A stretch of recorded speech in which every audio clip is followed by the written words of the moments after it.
Sons of Silence Intimidation. Wait till you hear why they are charging the father of this 16-year-old girl, which, by the way, has an awesome GPA and has a huge future, be but because of an attorney that wants to get another notch in his belt. And boy, we're going to cover what is up with this Daniel guy, as well as the judge in the case that is going to be deciding if this girl stays in juvie or goes to adult. This is just amazing how the American system of justice works. Coming up. Rev it up, feel the roar, hit the road, let's explore.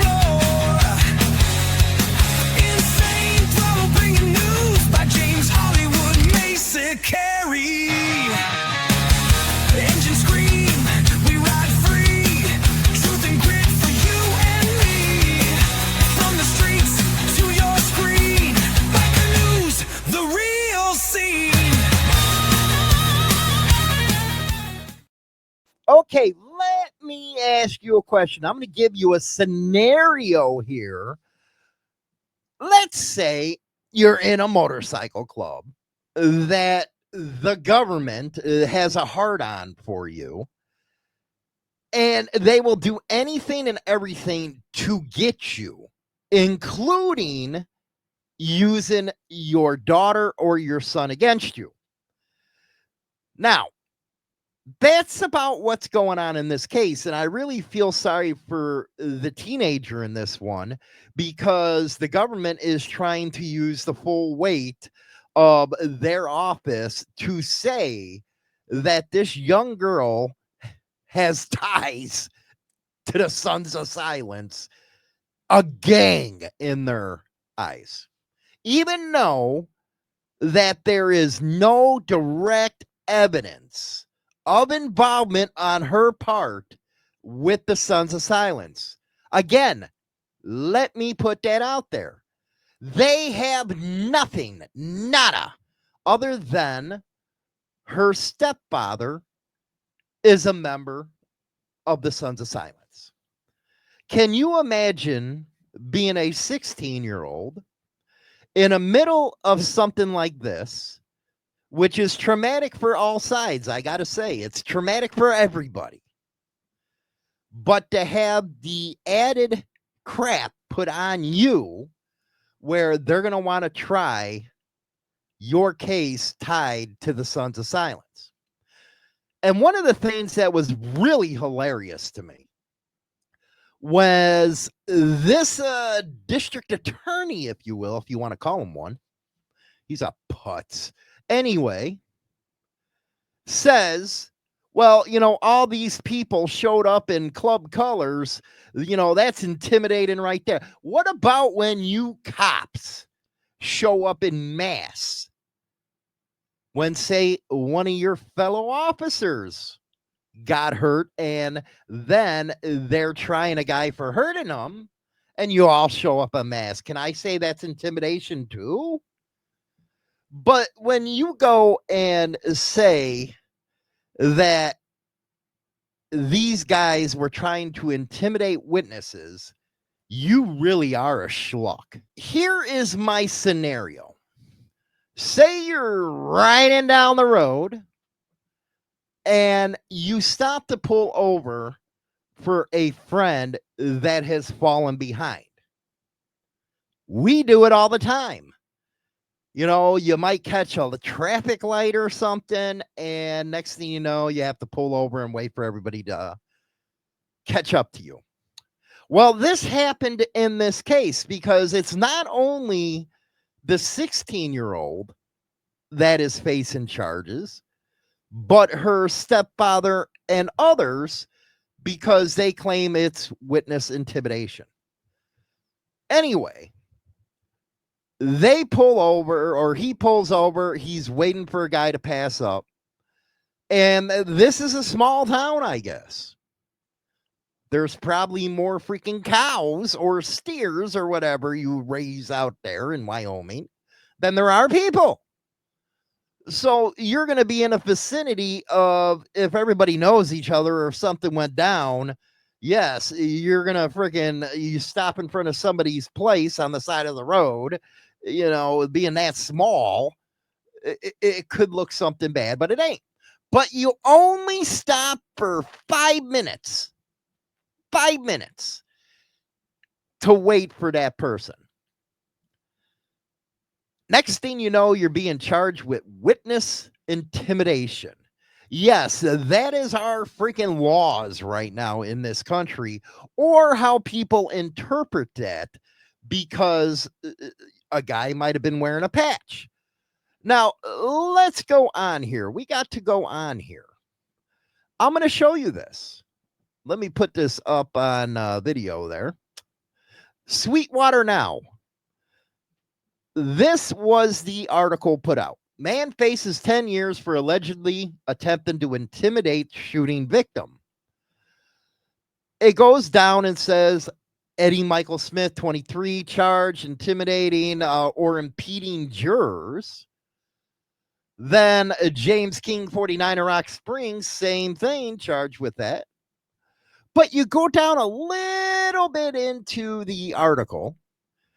The charging documents state that the Smith and King parked their motorcycles in front of a home, did not know that was illegal, that had been formerly occupied by the victim of the Winton shooting. Documents state a video provided to investigators zoomed in enough to show both men with the resident also knowing about Sons of Silence patches. Again, they say because the motorcycle turned onto that street and the men raised their visors and looked directly at the house, that's intimidation. That's intimidation in this country. I'm sorry to say, if a club wanted to intimidate you, it wouldn't be like this. Wouldn't be nothing like this. It's phony. It's something that is trumped up. Now, going back to this case here, the district attorney is speculating at best about her gang affiliation. For one, if you're under 21, clubs ain't going to have nothing to do with you.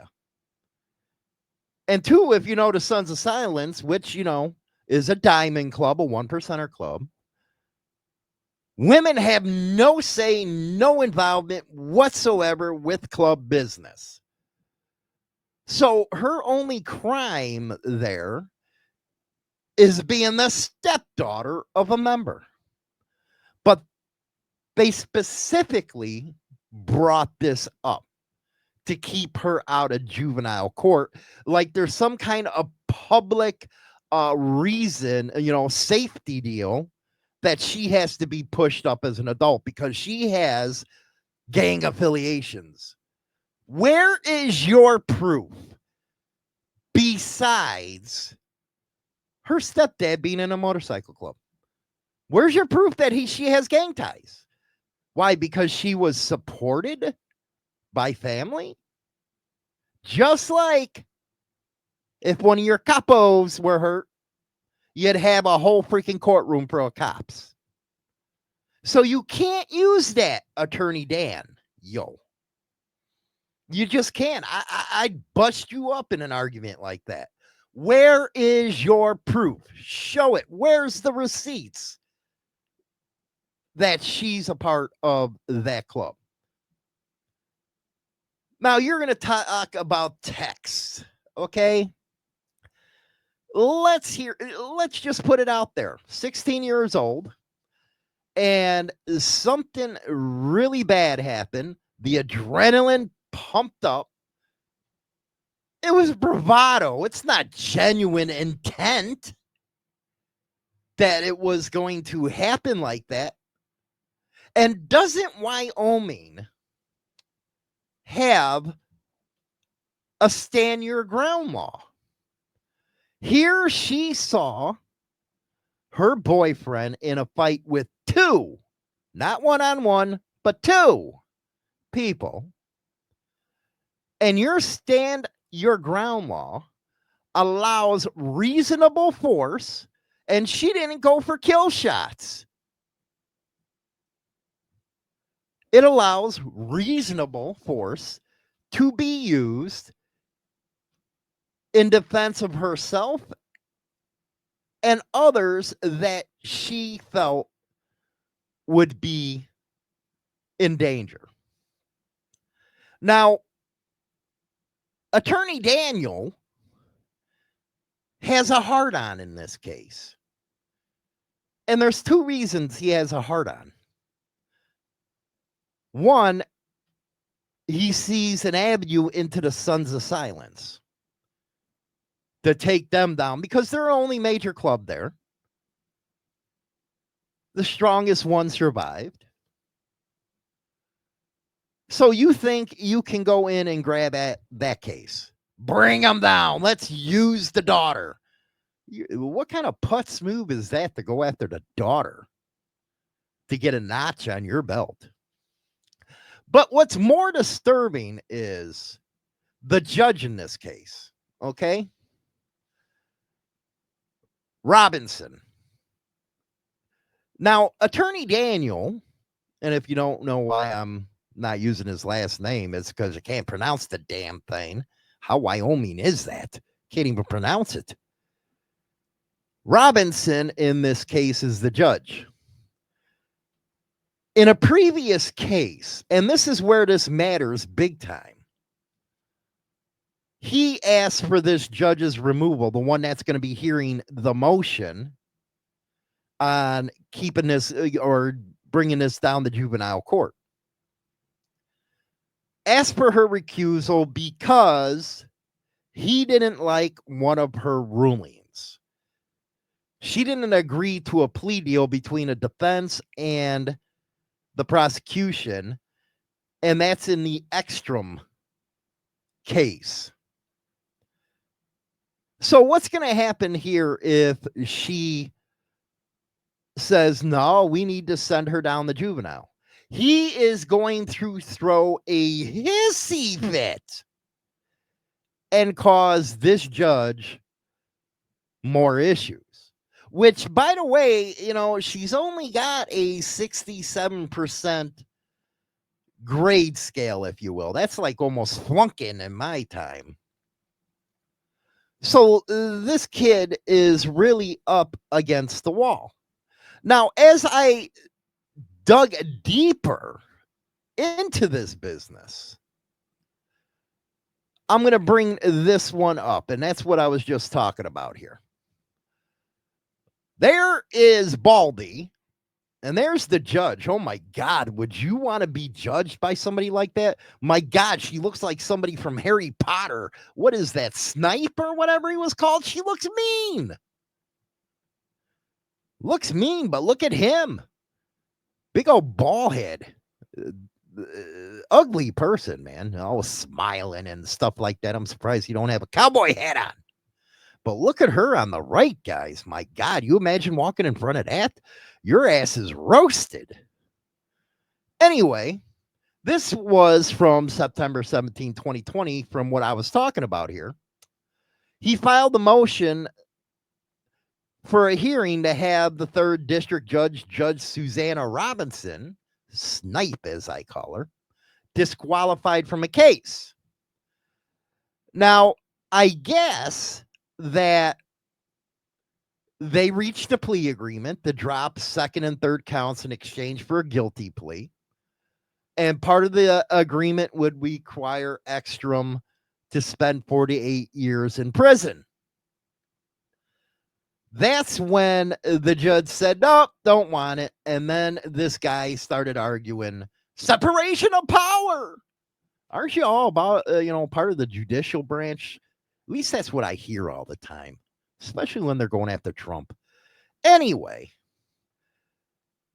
Attorney Daniel said Robinson was trying to influence Lyra in the change in the charge without reviewing all the evidence. So he went and caused the big ruckus. So now Snipe, the judge in this case, yes, Snipe right there. Ooh, she mean looking. I hate to be her husband. My God, it looks like she's one of those that just throw you on the bed and do all kinds of nasty things to you. So now you have to worry if this kid's going to get a fair shot, because if it goes the wrong way for this Attorney Daniel person, he's going to raise all kinds of holy hell. And furthering, and I'm going to be keeping up on this case. I'm going to be digging into their backgrounds and all that kind of goody stuff. Kind of like what I did at Twin Peaks with Abel Reyna, and he got kicked to the curb, didn't he? We find all kinds. You know what? When the media actually wants to do a job, they can find all kinds of goodies, and that's what I'm going to do. I'm going to find all kind of goodies on Attorney Daniel, because alleging that a kid has gang ties to a club, you're just stupid. Shut up, stupid. That's what I have to say. Shut up, stupid. That's idiotic. You have no proof. Present me evidence that she has any type of involvement, meaning she's running this, doing that for the club. You know what I mean? I hope that, gosh, she has a good attorney, because I would already tore this guy's asshole out. Just hoping. Don't go nice on Attorney Daniel. Don't go nice. Now, what's even worse in this case, they have witnesses, okay? And by the way, you say, why would she pull a gun?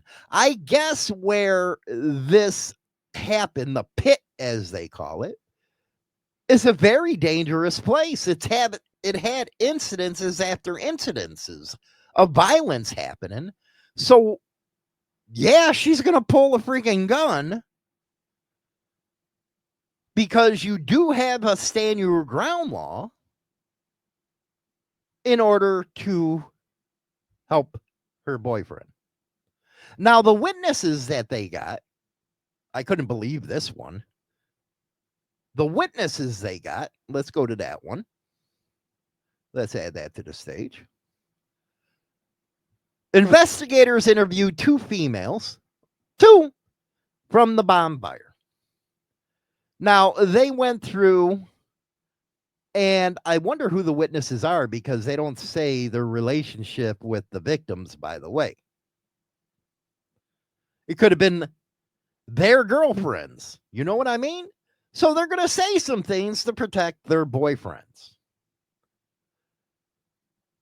Investigators were told by one of the females that Fisher fired the gun 2 or 3 times. She wasn't sure, though.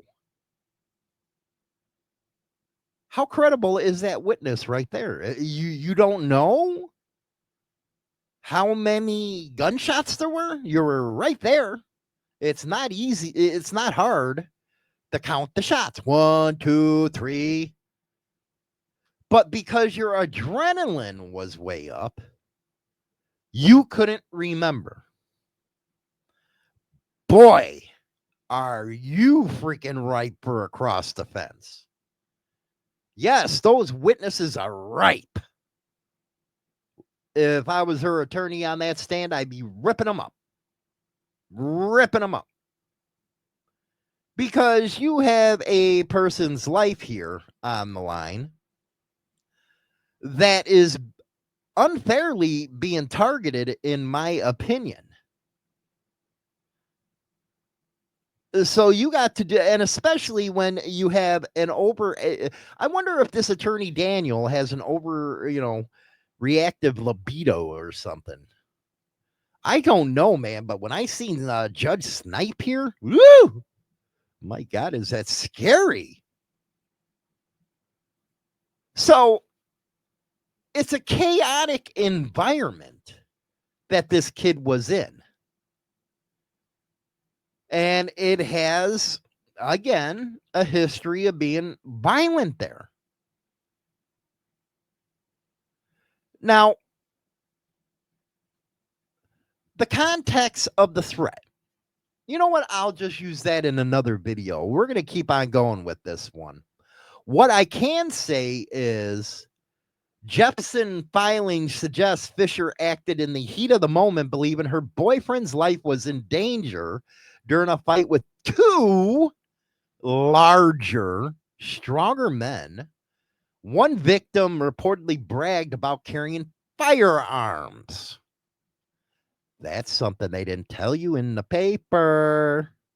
But they never do you? Do they?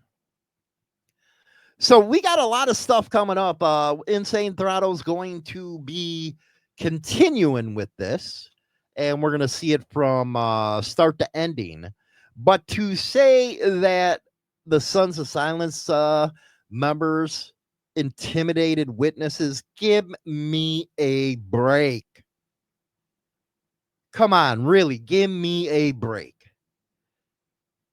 Any motorcycle club influencer or expert will tell you that that is not how intimidation works. It just does not work that way. Trust me. If they were intimidated, they wouldn't be talking to the cops. Stopping for 5 minutes. Next thing you know, you're getting hit with a freaking intimidation of witness charge. What's going on with you people in Wyoming? Don't you got Broncos the bust or something like that? We'll catch you later. Rock on, baby. We'll see. Welcome to 1990 Chicago, where trust is a trap and betrayal runs deep. The Betrayal Chronicles real-life book series by James Hollywood Machikari drags you into the middle of the biker underworld like never before. In Power and Betrayal, a kingpin rises and falls in a storm of drugs and deceit. Then Brotherhood and Betrayal throws you into a fight for loyalty where every choice bleeds. Get the Betrayal Chronicles series now with grit, guilt, and redemption on every page. Available on Amazon and everywhere books are sold. Also available is autographed copies by James Hollywood Machikari on www.insanethrottlebikernews.com.